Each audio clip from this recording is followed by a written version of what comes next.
सारी तैयारियां कर ली, क्यों बोल दिया जा रहा है किसी को पता नहीं। देखिए हाजमा शक्ति परिवार, आज डाइजेशन पावर कितना कमजोर हो गया है, इतना कमजोर जो रिश्तों को भी बिगाड़।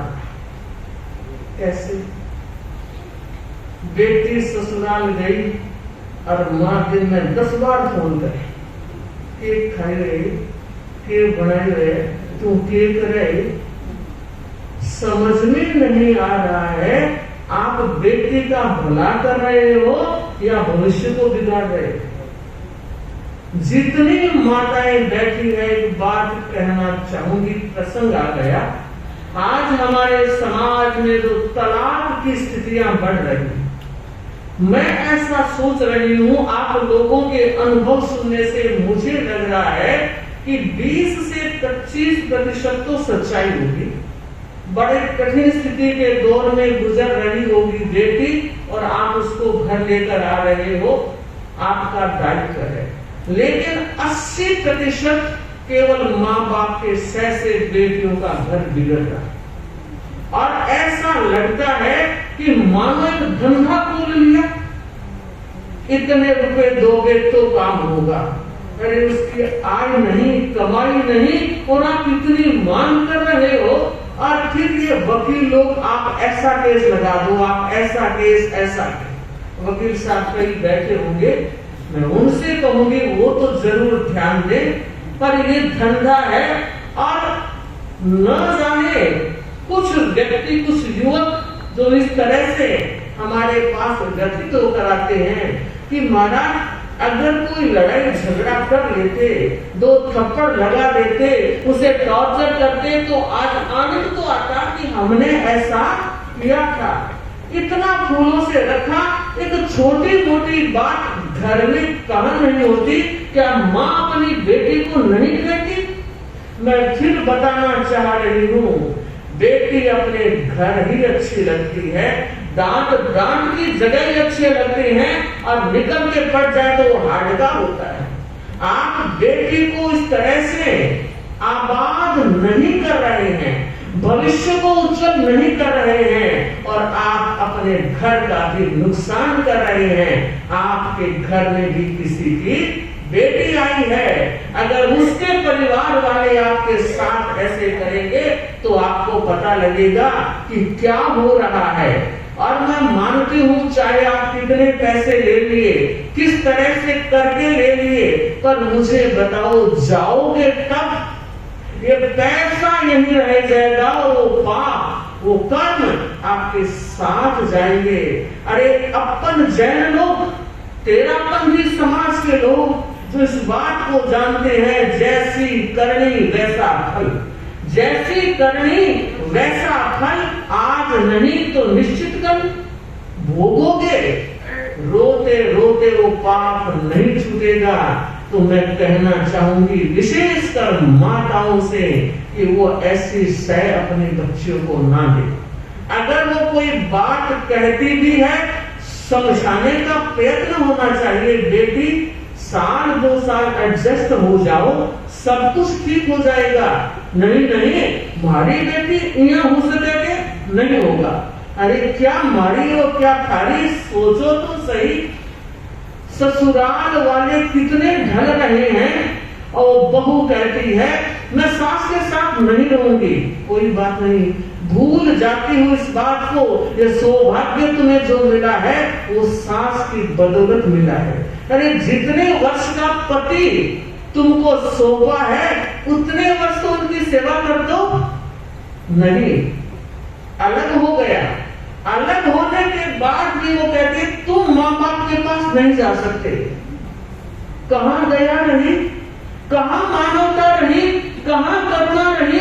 आप एक बेटे को माँ बाप से अलग करने की कोशिश कर रहे हो, और कल आप भी आशा रखते हो मेरे भी संतान, मेरी भी औलाद हो, तो आप जैसे बीज बोगे फल तो वैसे ही मिलने वाले।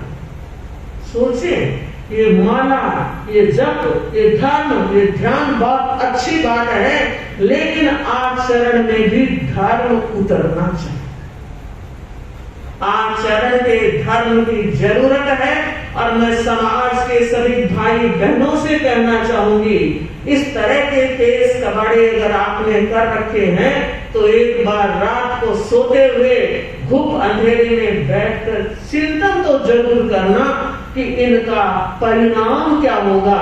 और ये बंधे हुए कर्म जब उदय में आएंगे तब मेरा क्या ठिकाना रहेगा और मेरा क्या हाल रहेगा। इसलिए बेटियों से भी कहना चाहूंगी कि वो थोड़ा सहन करने की ताकत को बढ़ाए। ईगो प्रॉब्लम इतनी बढ़ रही है, इधर आप बेटियों को खूब पढ़ा रहे हो, अच्छी बात है, इसका मुझे कोई विरोध नहीं। आपने जॉब करा रहे हो, क्यों? एक्सपीरियंस चाहिए, यहाँ तक तो ठीक है, मगर शादी के बाद जब वो टकराव होती है, आप भी कमाते हो, मैं भी कमाती हूँ, मैं किससे कम हूँ? अरे ये कम और अधिक का रिश्ता नहीं, ये जिंदगी का रिश्ता है। यहाँ पैसे से मत तोलो, डिग्री से मत तोलो। अगर पैसे और डिग्री से तोलते हो तो आप अपनी जिंदगी की वैल्यूज को समाप्त कर रहे हो। फिर कहना चाहूंगा, भाई लोग भी ध्यान दें, अगर घर परिवार में महिला कोई ऐसी हरकत करती है तो आप में भी दम होना चाहिए कि नहीं, ऐसी हरकत मैं बर्दाश्त करने वाला नहीं हूं। फिर देखो, घर, समाज और परिवार में कायाकल्प होगा। श्रावक और श्राविकाओं, ये बातें हम क्यों इस मंच से कह रहे हैं? इसलिए कह रहे हैं कि आप हमारे श्रावक हो और एक साधु का, संत का, गुरु का फर्ज होता है कि आत्म ध्यान परिवार में कैसे कम हो। और कसेरों में जाने वालों की आत्म ध्यान बढ़ता है, हार्ट बीट बढ़ती है, और न जाने रात को नींद नहीं आती है, दिन को खाना नहीं खा सकते। और ऐसी सिचुएशन में कितने कर्म का बंध होता है। एक तरफ तो हम पर्यूषण महापर्व, इसके आधार पर हम मना रहे हैं, और दूसरी ओर हमारे जीवन के व्यवहार जहां थे वही है। तो ये प्रश्न है, इसका उत्तर एक एक व्यक्ति को देना है कि मुझे खुद को संभालना है, मेरे परिवार में होने वाले आत्म ध्यान को कम करना है। अगर ऐसा हुआ तो मुझे लगता है सच में हमने महापर्व पर्यूषण की आराधना की है, और गुरुदेव आचार्य महाश्रमण जी की नजर, दृष्टि, आज्ञा और निर्देश को शिरोधार्य किया है। हमारा साधु संतों का यह दायित्व है कि वे गुरु की दृष्टि में रहे, तो श्रावक श्राविकाओं का भी यही दायित्व है, उन्हें भी ध्यान देना है। तेरा पंथी होने का गौरव और हम गर्व करते हैं और मानते हैं कि कितने सौभाग्यशाली हैं, हमें तेरा पंथ धर्म संघ मिला है। मगर घर परिवारों में अगर ऐसी बातें उठती है, होती है, तब क्या हम धर्म संघ के गौरव को और बढ़ा रहे हैं? हमारा फर्ज है, जिस संघ से जुड़े हैं उस संघ के साथ हमारी वफादारी, संघ का गौरव बढ़े, और वो तभी बढ़ेगा जब हमारी कथने और करने में समानता होगी। कुछ कहते हैं और कुछ करते हैं, हम गौरव वृद्धि नहीं कर सकते। और आत्मा के कल्याण की बात कहूं तो ये सारी बातें 2 नंबर पर है, और आत्मा का कल्याण पहले नंबर पर है।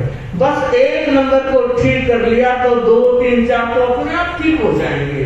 तो मेरी विशेष प्रेरणा है, बहनें भी ध्यान दें और भाई भी ध्यान दें। जहां कहीं ऐसी स्थितियां हैं तो समेटने का प्रयास करके आत्म ध्यान से बचें और धर्म ध्यान में आगे बढ़ें।